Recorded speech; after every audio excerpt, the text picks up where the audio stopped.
What if I told you that the most powerful natural antibiotics ever discovered are not locked away in a laboratory, not sitting behind a pharmacy counter, and not listed in any prescription your doctor will ever write you?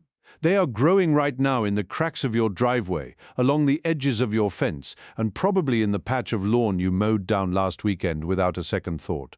Most people do not know this, but while we are taking antibiotics that destroy our gut microbiome, breed resistant bacteria, and leave us weaker than before, there are weeds growing wild in backyards across the country that have been fighting infection in the human body for thousands of years. Weeds with actual peer-reviewed clinical research behind them. It's weeds that healed soldiers on battlefields before penicillin existed, and today I'm going to show you 10 of them that will completely change the way you look at the plants growing under your feet.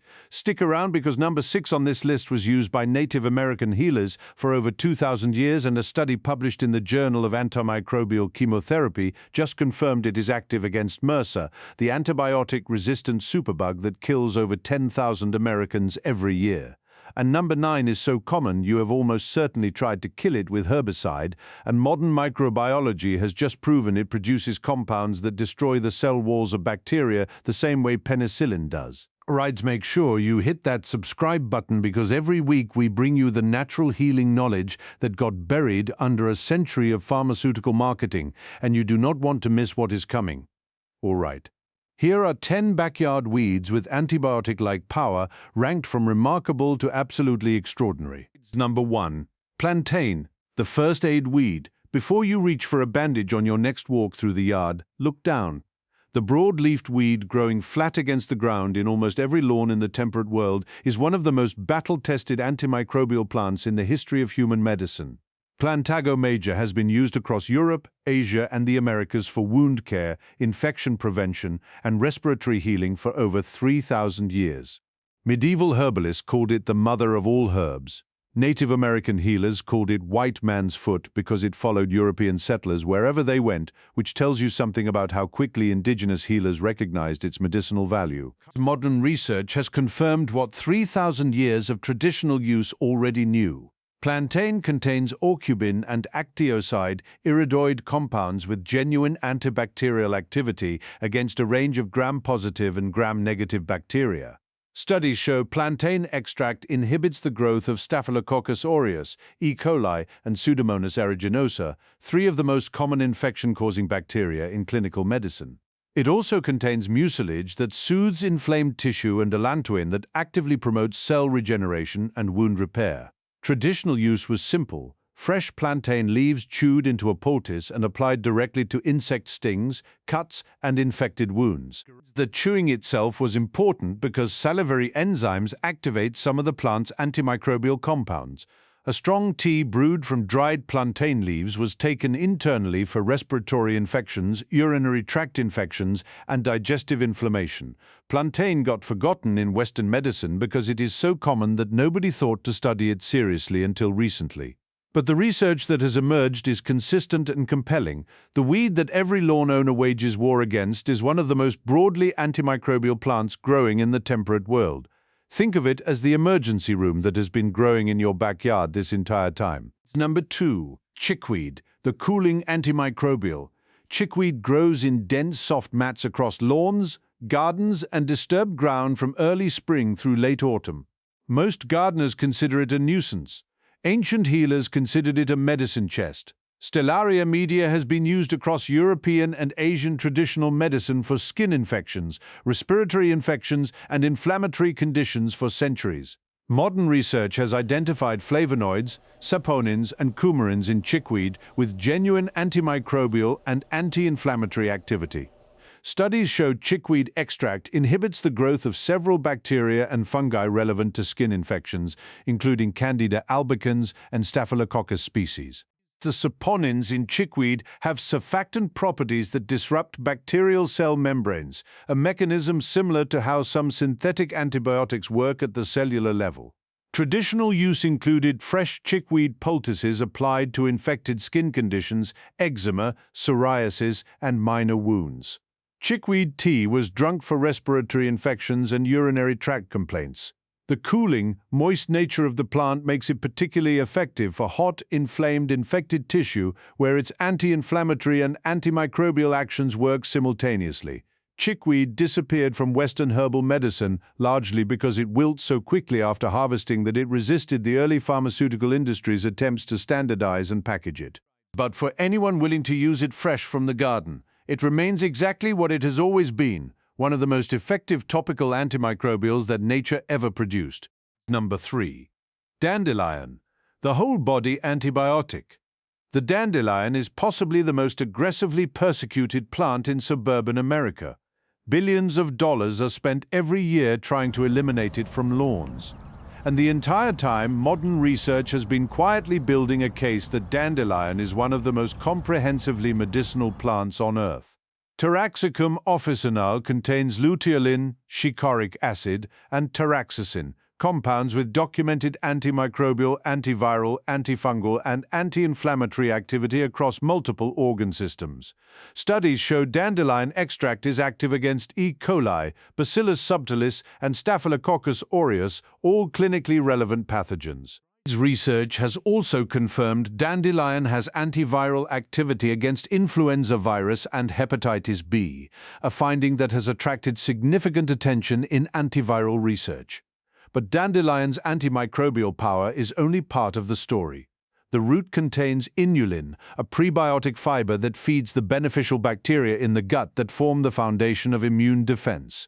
When pharmaceutical antibiotics destroy the gut microbiome, dandelion root actively rebuilds it.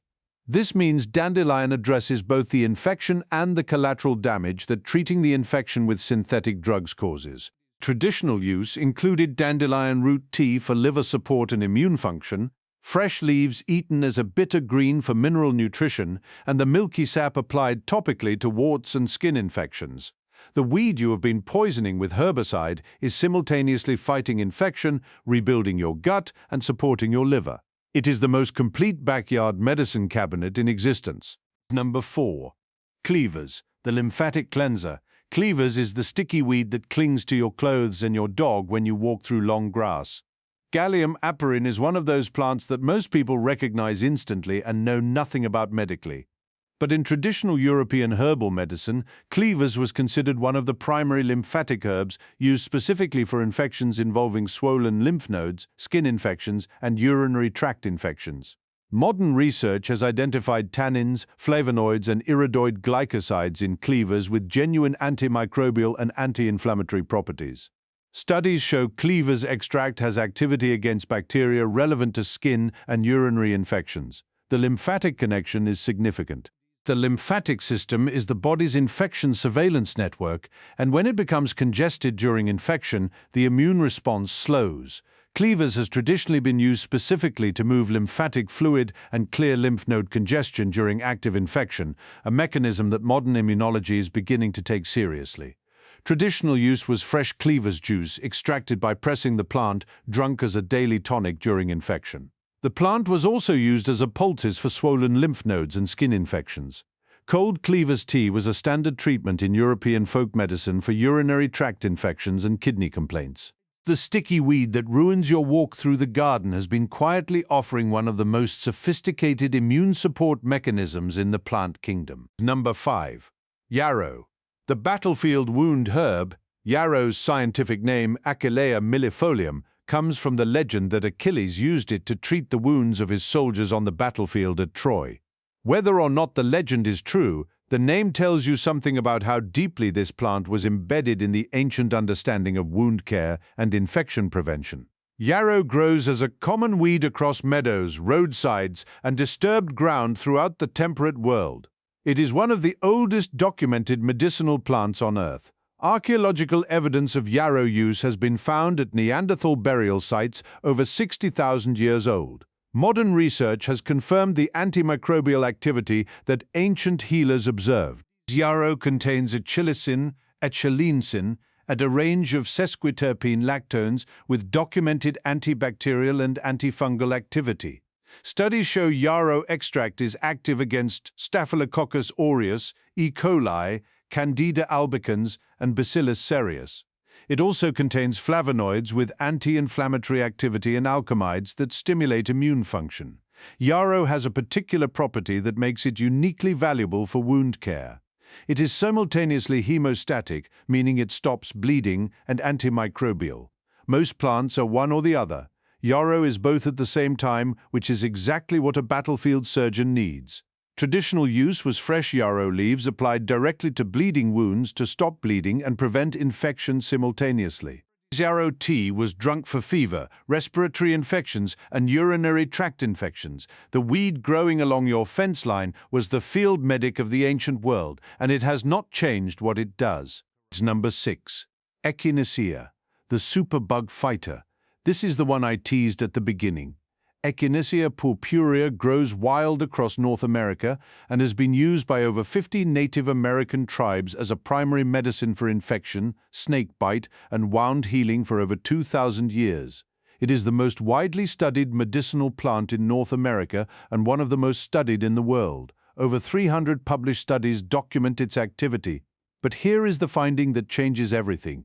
A study published in the Journal of Antimicrobial Chemotherapy confirmed that Echinacea extract is active against MRSA, Penicillin-resistant Staphylococcus aureus, the antibiotic-resistant superbug that conventional medicine is running out of options to treat. The mechanism is twofold. Echinacea's alkaloids directly inhibit bacterial growth, and separately, Echinacea stimulates macrophage activity, the immune cells that engulf and destroy bacteria, by up to 50% in clinical studies. This means Echinacea fights infection through two completely independent channels simultaneously. Direct antimicrobial activity and enhanced immune cell function. Clinical trials confirm Echinacea reduces the duration and severity of upper respiratory infections. Meta-analyses of multiple trials show consistent reduction in infection incidence with regular use. Traditional use included Echinacea root tincture at the first sign of infection, chewing the fresh root for sore throat and mouth infections, and applying Echinacea preparations topically to wounds. Echinacea became popular enough to survive into modern herbal commerce, which is why the research on it is so extensive. But the wild-growing plant in your region is the same plant that 2,000 years of indigenous healing tradition built its infection medicine on. Number 7. Elderberry. The viral antibiotic, elder grows as a large shrub or small tree along fences, roadsides, and the edges of gardens and woodland across the temperate world. Sambucus nigra produces clusters of small black berries that have been used as medicine across Europe, Asia, and North America for centuries. But elderberry is not just an antimicrobial in the bacterial sense. It is one of the most thoroughly researched antiviral plants ever studied. Multiple randomized controlled trials show elderberry extract reduces the duration of influenza by an average of 4 days compared to placebo. The meta-analysis published in Complementary Medicine Research confirmed elderberry supplementation significantly reduces upper respiratory symptoms caused by both bacterial and viral pathogens. The mechanism involves anthocyanins that bind directly to virus particles and prevent them from attaching to healthy cells, flavonoids that inhibit bacterial enzyme systems, and cytokine-stimulating compounds that enhance the innate immune response. Elderberry also contains sambunigrin and other compounds with direct antibacterial activity against Streptococcus pyogenes and Branamella catarrhalis, two bacteria commonly responsible for throat and respiratory infections. Traditional use included elderberry syrup taken at the first sign of respiratory infection, elderflower tea for fever reduction, and elder leaf poultices for skin infections. The shrub growing along your back fence is running a clinical-grade antiviral and antibacterial operation that pharmaceutical companies have spent decades studying without managing to improve upon. Number 8. Usnea, the antibiotic lichen. Usnea is the gray-green stringy lichen that hangs from tree branches and drapes across fallen logs in moist woodland. It is not technically a weed, but it grows wild in backyards with mature trees across the world, and most people who see it have no idea what they are looking at. Usnea species have been used as wound dressings and antimicrobial preparations across European, Chinese, and indigenous North American medicine for centuries. And the research on it is extraordinary. Usnea acid, the primary active compound in Usnea, has been shown in multiple studies to be active against gram-positive bacteria, including Staphylococcus aureus, Streptococcus species, and Mycobacterium tuberculosis. The mechanism involves usnea acid uncoupling oxidative phosphorylation in bacterial cells, disrupting their energy production in a way that kills them without the same mechanism of resistance that conventional antibiotics face. Studies show usnea acid is active against several antibiotic-resistant strains that penicillin and methicillin cannot touch. Traditional use was Usnea packed directly into wounds as a natural antimicrobial dressing, prepared as a tincture for respiratory and urinary infections, and used as a wash for infected skin conditions. The stringy grey growth on the trees in your garden is producing a compound that kills tuberculosis bacteria and antibiotic-resistant staph. It has been doing this for longer than medicine has existed as a profession. Number 9. Garlic mustard, the penicillin weed. This is the one I teased at the beginning.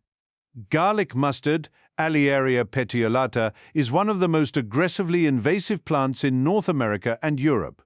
It spreads across woodland edges, garden borders, and disturbed ground with extraordinary vigor, and most people who encounter it are focused on eradicating it. But garlic mustard produces a compound called allyl isothiocyanate, the same sulfur compound responsible for the antimicrobial activity of horseradish, mustard, and wasabi. Modern microbiology has confirmed that allyl isothiocyanate disrupts bacterial cell walls through a mechanism similar to how beta-lactam antibiotics like penicillin work, interfering with the synthesis of peptidoglycan, the structural component of bacterial cell walls. Studies show garlic mustard extract is active against E. coli, Salmonella, Listeria, and Staphylococcus aureus. The plant also contains flavonoids with additional antimicrobial and anti-inflammatory activity. Traditional European use included garlic mustard leaves eaten fresh as an antimicrobial green, applied as a poultice to infected wounds, and used as a condiment with antimicrobial properties similar to mustard. The invasive weed that ecological authorities are asking volunteers to pull up by the handful is producing penicillin-like compounds in every cell of every leaf. It is the most pharmacologically interesting invasive species in your garden. Number 10. Self-heal. The complete medicine Self-heal, Prunella vulgaris, is a low-growing weed with small purple flowers that appears in lawns, meadows, and garden beds across the temperate world. Its name tells you exactly what the people who named it thought of it. This was not a poetic choice. This was a clinical observation recorded in a plant's common name across multiple languages and cultures. In Chinese medicine, it is called jiaku cao and has been used for over 2,000 years for infections, inflammation, and immune support. In European folk medicine, it was considered a wound herb and an antimicrobial for throat and mouth infections.